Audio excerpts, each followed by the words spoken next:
Hello student, my self Shivani Sanjay Sharma और मैं हूँ आपकी बायो की टीचर। मैंने आपका 4 क्लास ले चुकी हूँ मैं आपकी, और आज हमारा 5वां क्लास है। तो मैंने आपको क्लास 12 में चैप्टर 1 पढ़ाया था, रिप्रोडक्शन इन ऑर्गेनिज्म। तो मैंने पढ़ाया था आपको असेक्सुअल रिप्रोडक्शन के बारे में कि असेक्सुअल रिप्रोडक्शन क्या होता है। उसके बाद मैंने आपको उसके टाइप्स बताए थे, कौन कौन से टाइप्स होते हैं, और उसके बाद मैंने एग्जाम्पल देके फिगर आपको बता दिया था। तो ये हमारा पिछले क्लास वाला था। और आज मैं आपको पढ़ाने जा रही हूँ, हमारा एक पार्ट कंप्लीट हो चुका है असेक्सुअल रिप्रोडक्शन और लैंगिक जन्म। आज मैं आपको पढ़ाने जा रही हूँ सेक्सुअल रिप्रोडक्शन, जिसको बोला जाता है लैंगिक जन्म। ये बहुत इंपॉर्टेंट है और ये तो हमारे लाइफ से जुड़ा हुआ है, तो ये तो आपको समझने में कोई दिक्कत नहीं होगी। तो चलो हम आज स्टार्ट करते हैं, सेक्सुअल रिप्रोडक्शन क्या होता है। तो पहले मैं आपको समझा देती हूँ कि सेक्सुअल रिप्रोडक्शन होता क्या है। तो देखो, जब एक जनक शरीर, अब एग्जाम्पल में ले लो कि एक हम ह्यूमन को लेते हैं, ठीक। ह्यूमन को लेते हैं तो ह्यूमन में क्या होता है, जब ह्यूमन का मेल गैमीट और फीमेल, जब ह्यूमन में एक मेल होती है और एक फीमेल होती है, दोनों जो है वो अलग अलग लिंग के होते हैं। तो जब एक मेल गैमीट एक फीमेल गैमीट दोनों का फ्यूजन होता है तो उससे एक जीव जो है उत्पन्न होता है, उसी को बोला जाता है सेक्सुअल रिप्रोडक्शन। तो जब एक गैमीट दूसरे गैमीट के साथ फ्यूजन करते हैं तो एक संतति की उत्पत्ति होती है, तो कहा जाता है क्या, तो सेक्सुअल रिप्रोडक्शन। सेक्सुअल रिप्रोडक्शन में क्या होता है कि दो अलग अलग गैमीट जो वो भाग लेते हैं, सेम गैमीट नहीं होते, अलग अलग गैमीट भाग लेते हैं। मेल का शुक्राणु भाग लेता है और फीमेल का अंडाणु भाग लेता है। जब मेल का शुक्राणु फीमेल के अंडाणु से मिलता है, फर्टिलाइजेशन करता है, तो एक जीव पैदा होते हैं, उसी को कहा जाता है सेक्सुअल रिप्रोडक्शन। सेक्सुअल रिप्रोडक्शन समझने से पहले आपको जानना पड़ेगा कि ये सेक्सुअल रिप्रोडक्शन कब होता है, कैसे होता है, क्यों होता है, क्यों हम सेक्सुअल रिप्रोडक्शन करते हैं। तो अपनी पीढ़ी को बढ़ाने के लिए आप एग्जाम्पल में ले लो कोई ऐसा जीव, एग्जाम्पल में आप डायनासोर ले लो, जिसकी प्रजाति अभी नहीं मिल रही है। क्यों नहीं मिल रही है, क्योंकि उनकी पीढ़ी जो वो खत्म हो चुकी है। सेक्सुअल रिप्रोडक्शन करते करते जब एक टाइम आते उनका पीढ़ी जो वो खत्म हो जाता है, जनरेशन खत्म हो जाता है अगर हम रिप्रोडक्शन नहीं करते हैं।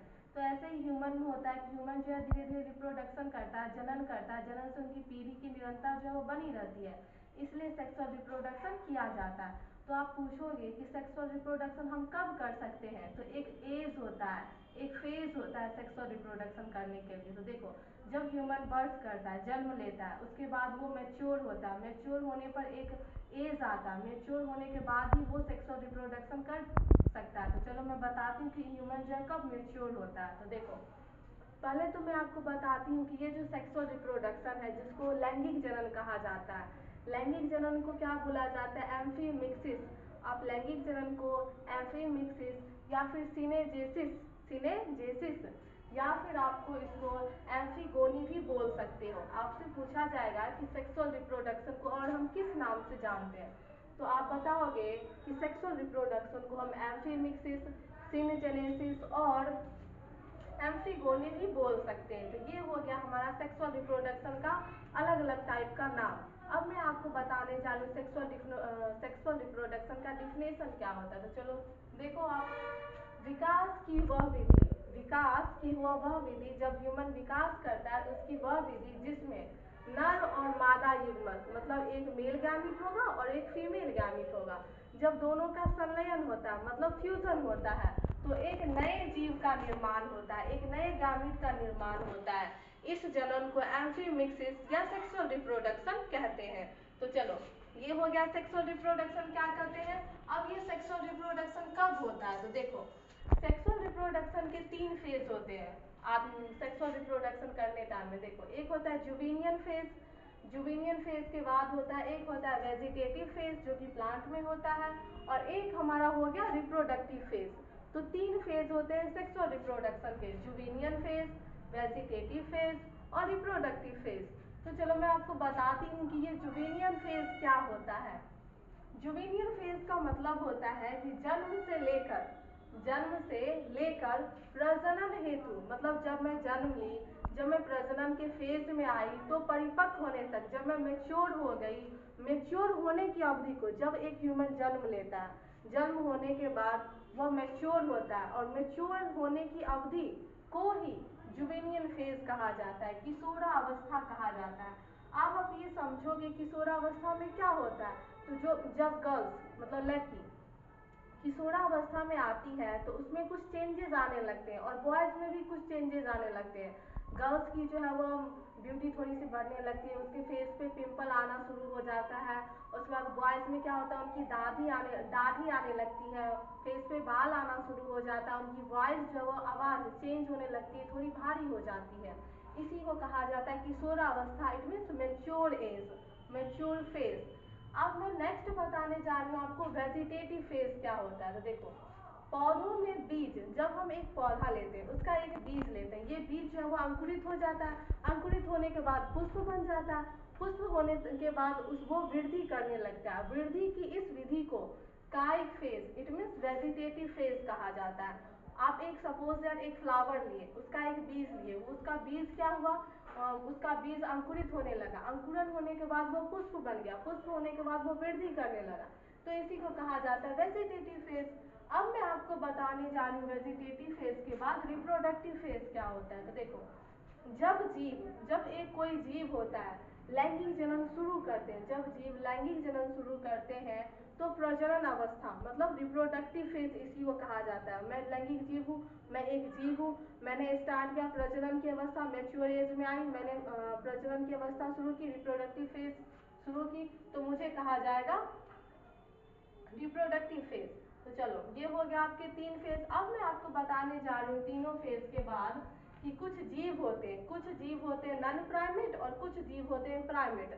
तो आपको पता होगा हम ह्यूमन हैं, हम विविपेरस हैं, हम अंडे नहीं देते हैं बल्कि हम बच्चे पैदा करते हैं डायरेक्टली। और जो ओविपेरस होते हैं वो अंडे के द्वारा प्रजनन करते हैं, अंडे देते हैं, उस अंडे में से बच्चे निकलते हैं ओविपेरस में। और जो ह्यूमन होते हैं वो विविपेरस होते हैं, मतलब डायरेक्टली बच्चे देते हैं। और जो हमारी बच्चे जन्म करने की जो प्रक्रिया होती है ह्यूमन की, वो बहुत ही जटिल प्रक्रिया होती है, बहुत ही धीमी प्रक्रिया होती है और बहुत ही कठिनाइयों से झेलना पड़ता है। तो चलो, नॉन प्राइमेट स्तनधारी में क्या होता है कि नॉन प्राइमेट का मतलब आपको पूछा जाएगा नॉन प्राइमेट कौन कौन से जीव है, तो आप बताओगे गाय, भेड़, चूहा, हिरण, कुत्ता, शेर, और ये सारे नॉन प्राइमेट जीव हो गए। उसके बाद नॉन प्राइमेट जीव में कौन सा रिप्रोडक्टिव फेज होता है। नॉन प्राइमेट जीव में आपको जो रिप्रोडक्शन होता है वो मध्य चक्र के द्वारा होता है, उसको बोला जाता है ऑस्ट्रस साइकिल, ऑस्ट्रस साइकिल कहा जाता है। अब हम हैं प्राइमेट जीव। प्राइमेट जीव में आता है बंदर, कपी और मानव। इनमें कौन सा रिप्रोडक्शन होता है, देखो गलत हो गया। जो हम प्राइमेट जीव हैं बंदर, कपी और मानव, इनमें ऋतुस्राव चक्र होता है। आपको पूछा जाएगा जीव नॉन प्राइमेट्स में होता है मध्य चक्र, ऑस्ट्रस साइकिल, और ह्यूमन में होता है मेंस्ट्रुअल साइकिल। अब देखो, कुछ जीव होते हैं जो कि अनुकूल ऋतु में, मतलब एक ऋतु में जब कोई मौसम में चेंजेस होने लगता है तो एक विशेष मौसम में वो अपना प्रजनन करते हैं, तो उनको मौसमी प्रजनन कहा जाता है, जिसको बोला जाता है सीजनल ब्रीड्स। और नेक्स्ट होता है, देखो ये तो ब्रीड्स हो गए, मैंने आपको बता दिया कि प्राइमेट्स क्या होता है, नॉन प्राइमेट्स क्या होता है, मेंस्ट्रुअल साइकिल क्या होता है। हम ह्यूमन में मेंस्ट्रुअल साइकिल होता है, गाय हो गया, भेड़ हो गया, इसमें मध्य चक्र होता है, ऑस्ट्रस साइकिल होता है।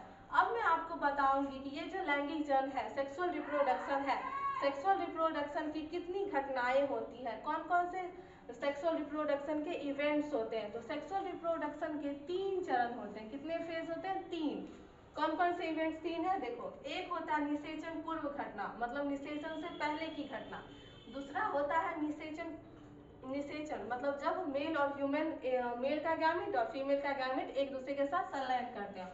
और तीसरा होता है निषेचन पश्चात घटना, निषेचन के बाद क्या होता है। तो चलो मैं आपको एक फिगर बना के बताती हूँ।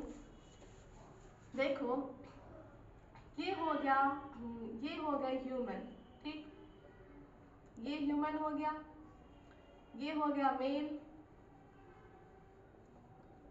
ये हो गई फीमेल, ये हो गया मेल, ये हो गई फीमेल। अब इन दोनों का गैमेट, मेल का गैमेट युग्मक और फीमेल का गैमेट युग्मक, इन दोनों का युग्मक जब एक दूसरे के साथ संलयन करेगा तो इससे एक जीव की उत्पत्ति होगी। इस जीव की उत्पत्ति होगी, इसी को कहा जाता है सेक्सुअल रिप्रोडक्शन। फर्टिलाइजेशन जब करते हैं तो जब मेल गैमीट फीमेल गैमीट के साथ, मेल गैमीट कौन होता है? शुक्राणु। मेल गैमीट में क्या आते हैं? शुक्राणु। और फीमेल गैमीट में क्या आते हैं? अंडाणु। तो जब मेल का गैमीट शुक्राणु और जब फीमेल का गैमीट अंडाणु, जब एक दूसरे के साथ दो अलग अलग लिंग है, आप देख लो ये मेल हो गया, ये फीमेल हो गया, जब ये दोनों अलग अलग लिंग एक दूसरे के साथ संलयन करते हैं, फ्यूजन करते हैं, फर्टिलाइजेशन करते हैं, तब एक जीव की उत्पत्ति होती है। उसी को कहा जाता है सेक्सुअल रिप्रोडक्शन। क्या कहा जाता है? Sexual reproduction. तो चलो बच्चों, कल मैं आपको पढ़ाऊंगी सेक्सुअल रिप्रोडक्शन के कौन कौन से इवेंट्स हैं। कल मैं ये पढ़ाने जा रहा हूँ। आज मैंने आपको समझा दिया कि सेक्सुअल रिप्रोडक्शन आखिरकार होता क्या है। बाय बाय बच्चों।